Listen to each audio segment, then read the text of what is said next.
नमस्कार, मैं हूं आपके साथ रेशु त्यागी। एपीएन के लोकप्रिय कानूनी प्रोग्राम लीगल हेल्पलाइन में आप सभी का स्वागत है।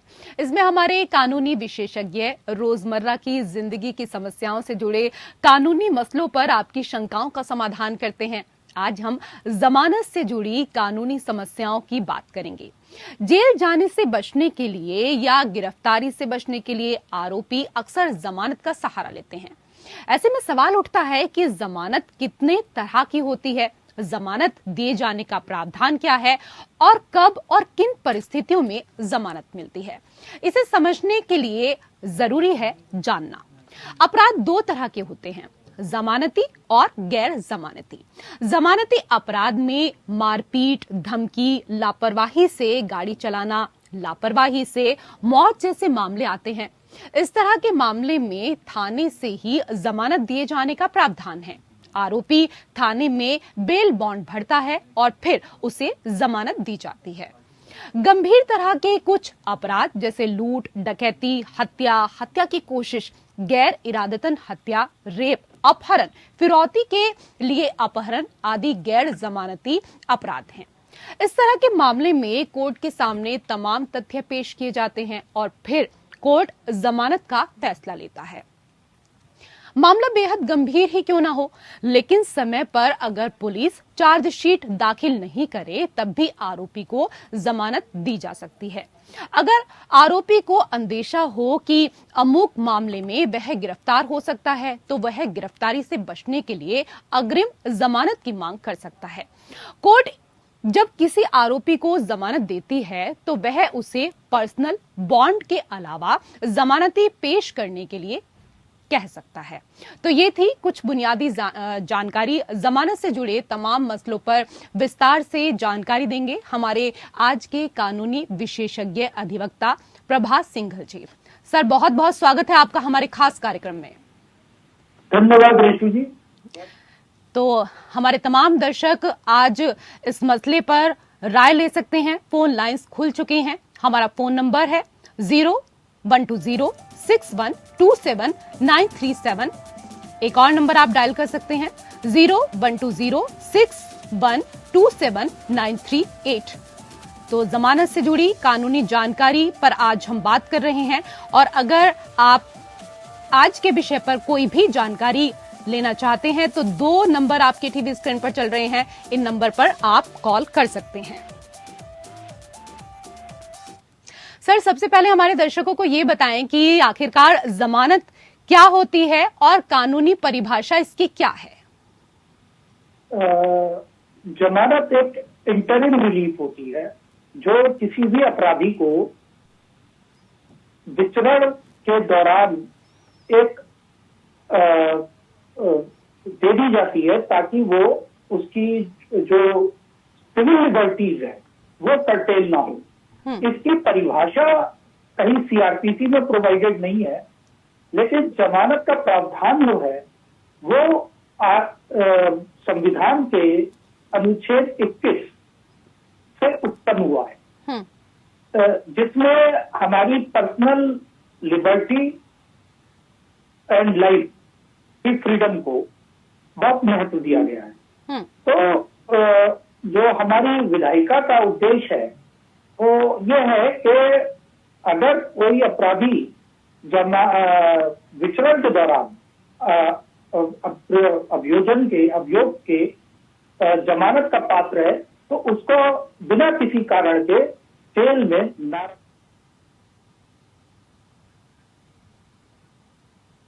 जी सर, आपसे ये भी जानना चाहेंगे कि जमानत कैसे ली जाती है और इसका प्रोसेस क्या कुछ होता है। ये तो हम जानेंगे, लेकिन अपने तमाम दर्शकों को एक बार फिर हम यहाँ पर बता दें कि आज हम बात कर रहे हैं जमानत को लेकर। जमानत से जुड़ी कानूनी जानकारी के लिए आप भी कॉल कर सकते हैं। लगातार आपके टीवी स्क्रीन पर दो नंबर चल रहे हैं 012061279337 और एक दूसरा नंबर आप अपने टीवी स्क्रीन पर देख रहे हैं 012061279338। इन नंबर पर आप कॉल कर सकते हैं, डायल करें और उसके बाद आप सवाल कर सकते हैं जमानत से जुड़ा हुआ कोई भी मसला जिसको लेकर आप पिछले कई समय से फंसे हुए हैं, आपको समझ नहीं आ रहा है कि कहां जाएं, क्या करना है, तो कुछ ज्यादा दूर जाने की आपको जरूरत नहीं है, सिर्फ आपके नंबर जो चल रहे हैं, ये 2 नंबर, इन पर आपको डायल करना है और फिर उसके बाद आज आप कानूनी सहायता ले सकते हैं। अधिवक्ता प्रभात सिंघल जी लगातार हमारे साथ जुड़े हुए हैं। सर, आपसे जानना चाहेंगे कि जमानत कैसे ली जाती है और क्या कुछ प्रोसेस होता है इसका? जमानत 2 तरह की होती है, एक बेलेबल ऑफेंस की होती है और एक नॉन बेलेबल ऑफेंस की होती है। सीआरपीसी में सेक्शन 436 जो है वो बेलेबल ऑफेंसेस से डील करती है, जिसमें आपकी जमानत जो है वो मैटर ऑफ राइट है, वो मिलनी है जी। उसमें वो आपको थाने से भी बेल दी जा सकती है और आप अदालत में अगर उपस्थित होते हैं, आपको लाया जाता है तो आपको हाथ के हाथ जो रिमांड मजिस्ट्रेट है वो आपको जमानत पे रिहा कर देंगे और आपसे जो है श्योरिटी बॉन्ड्स वगैरह जो लिए जाते हैं ले लिए जाएंगे। और एक होती है 437 में आपका राइट नहीं है, वो नॉन बेलेबल ऑफेंसेस से डील करती है। वहां जो न्यायालय है उसको ये देखना जरूरी होता है कि जिस व्यक्ति को जमानत दी जा रही है वो व्यक्ति है, कहीं उसकी पुरानी कोई क्रिमिनल हिस्ट्री तो नहीं है, उससे कोई सोशल इनजस्टिस होने की संभावना तो नहीं है, या अब प्रोसिक्यूशन एविडेंस के उससे मतलब वो उसे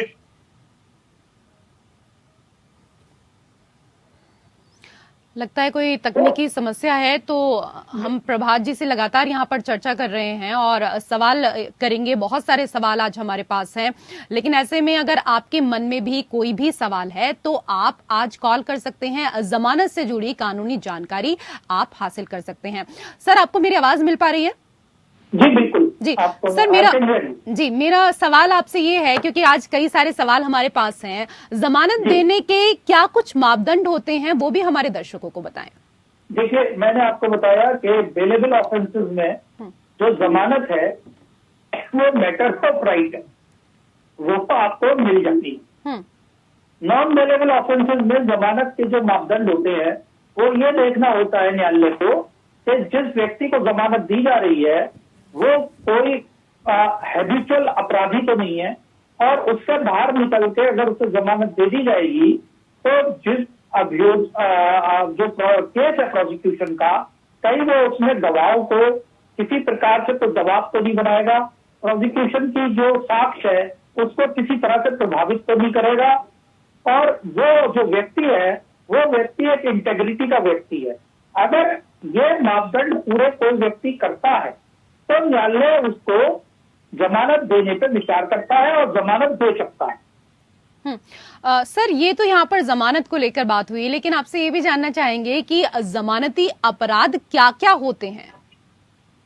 देखिए, जमानती अपराध जो है वो जो डेफिनेशन क्लॉज है सीआरपीसी में सेक्शन 2 में प्रोवाइडेड है। जमानती अपराध की परिभाषा, जमानती अपराध वो होते हैं अधिकतर जिनमें सजा 2 साल तक होती है, और जो जमानती अपराध जो उससे बियॉन्ड जिनमें पनिशमेंट होती है वो गैर जमानती अपराध होते हैं, 2 साल से अधिक जिसमें सजा का प्रावधान होता है।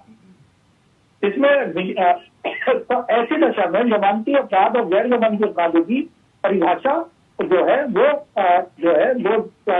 कानून में दी गई है। सर, अभी आपने गैर जमानती अपराध को लेकर भी यहाँ पर बात की, तो इसको भी आपसे हम विस्तार से समझना चाहेंगे कि आखिरकार गैर जमानती अपराध जो हैं वो क्या क्या होते हैं। जैसे आपका मर्डर, रेप, डकैती, आपका 420, 420 धोखाधड़ी, आप फैब्रिकेशन ऑफ रिकॉर्ड, इस प्रक्रिया के अगर आप ग्रीवियस हर्ट, ये सब चोरी, ये सब गैर जमानती प्रकृति के अपराध होते हैं।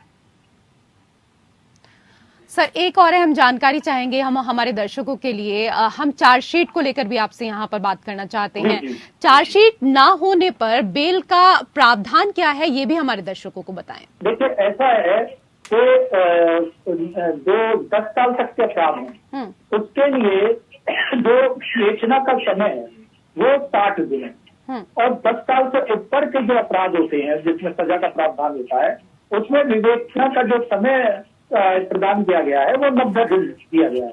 अगर कोई व्यक्ति गिरफ्तार हो जाता है और उसकी गिरफ्तारी की तारीख से लेकर अगर 60 या 90 दिन के अंदर चार्जशीट न्यायालय में प्रस्तुत नहीं की जाती है तो 167(2) का जो प्रावधान है उसमें जो है उसको न्यायालय तत्काल बेल को रिहा कर देगा। सर, आपसे रेगुलर बेल को भी हम समझना चाहेंगे। रेगुलर बेल के प्रावधान के बारे में भी हमारे तमाम दर्शकों को बताएं आज। देखिए, ऐसा है, जब आप न्यायालय में जाते हैं तो न्यायालय से जो भी बेल होती है वो रेगुलर बेल होती है। थाने से अगर आपको किसी प्रकार की बेल बॉन्ड आपको रिहा करा जा रहा है तो वो कुछ अपराधों में रेगुलर बेल नहीं मानी जाती है। उसको आपको अदालत में उपस्थित होकर, क्योंकि अभी जो वर्तमान ये जो अपराध कानूनों से संबंधित प्रक्रिया है उसमें दंड प्रक्रिया संहिता में यह है कि अब 7 साल तक के जो पनिशेबल ऑफेंसेज हैं उसमें गिरफ्तारी नहीं होगी। उसमें 41A का नोटिस देती है पुलिस, और 41A के नोटिस के वायलेशन के बाद ही अगर चाहेगी तो किसी को धारा 41 में अपनी पावर्स को यूज करते हुए अरेस्ट करेगी। तो ऐसी, लेकिन क्योंकि अब 7 साल तक के अपराध ज्यादातर उसमें अरेस्ट को प्रतिबंधित किया है, तो अगर किसी अपराध में कोई व्यक्ति पकड़ा जाता है तो उसको एक टेम्परेरी बेल अगर थाने को मिलती है तो वो उसको कुछ अपराधों में उसको उसे अदालत से रेगुलराइज कराना पड़ेगा। ठीक है, आप अग्रिम जमानत जो होती है वो धारा 438 CRPC के अंतर्गत उसका प्रावधान नहीं है। क्या उसके लिए आप अगर इस एप्रीहेंशन में भी उसके लिए अप्लाई कर सकते हैं कि अगर कोई व्यक्ति आपके खिलाफ FIR लिखवाने जा रहा है और वो आप चार्जशीट के बाद भी इसके लिए अग्रिम जमानत के लिए अप्लाई कर सकते हैं। अग्रिम जमानत एक जमानत जो है वो अगर कोई व्यक्ति को लगता है तो उसके खिलाफ एक फर्जी तरीके से कोई FIR या कोई आपराधिक प्रकरण दर्ज कराया जा सकता है जिसमें उसके सम्मिलित होने की कोई संभावना नहीं है, और तो उसके लिए वो अग्रिम जमानत का 438 CRPC के अंतर्गत अपनी प्रार्थना पत्र जो है वो न्यायालय में प्रस्तुत कर सकता है। इसके लिए वो उच्च न्यायालय में भी जा सकता है और वो उसके लिए सेशन न्यायालय में भी जा सकता है। सर, एक चीज और समझना चाहेंगे आपसे कि अग्रिम जमानत होने पर क्या नियमित जमानत लेने की आवश्यकता है? नहीं, अगर अग्रिम जमानत आपको किसी अपराध में मिल जाती है तो उसके लिए आपको पुनः उसे नियमित कराने की आवश्यकता नहीं है। सर, एक शब्द और है जो हमने कई बार सुना है, ट्रांजिट बेल। ये क्या है और किस तरीके से इसका काम होता है, वो भी आप हमारे दर्शकों को बताएं आज विस्तार से। देखिए, ऐसा है, जो मुलजिम बहुत डिस्टेंसेस पर होते हैं तो जब दूसरे प्रदेश की या दूसरे जिलों की पुलिस उसे लेने आती है और तो उसका एक कनेक्टेड है कि मुलजिम को आप 24 आवर्स से ऊपर कस्टडी में पुलिस नहीं रख सकती। उसे अभिरक्षा में देना जरूरी होता है या उसे छोड़ना जरूरी होता है। अगर तो ऐसी दशा में पुलिस क्या करती है, अगर पुलिस को लगता है कि वो बहुत दूर तक से ले जा रहा है तो वो उसको जो न्यायालय होता है, जो निकटतम मजिस्ट्रेट न्यायालय होता है, वहां उसे प्रोड्यूस करती है। वहां धारा 80 में उसे ट्रांजिट बेल का एक प्रावधान होता है। ट्रांजिट बेल वो मजिस्ट्रेट देते हैं। हेलो जी सर, सुन पा रही हूँ मैं आपको। जी जी, मजिस्ट्रेट उसे ट्रांजिट बेल देते हैं और वो जो है उससे इस शर्त के साथ देते हैं कि वो जो अभियुक्त है समय से जो तारीख जिस न्यायालय से उसके खिलाफ वारंट वगैरह जारी हुआ है वहां पे वो उस दिनांक पर नियत दिनांक पर उपस्थित होगा। ठीक है सर, एक चीज और जानना चाहेंगे आपसे, धारा 307 में जमानत कैसे मिलती है? धारा 307 जो है वो गैर जमानती अपराध है और उसके लिए प्रावधान ये है कि आपको जो है पहले मजिस्ट्रेट के हाथ से अपनी बेल जो है वो खारिज करानी पड़ेगी और उसके बाद आपको जो है उसकी बेल का जो बेल रिजेक्शन ऑर्डर है उसको जो है आपको सेशन न्यायालय में लगाकर और अपनी बेल एप्लीकेशन प्रस्तुत करनी पड़ेगी। उसके बाद सेशन न्यायालय को जो यही सारे मापदंड देखने हैं कि ये प्रकरण बेल का है या नहीं है।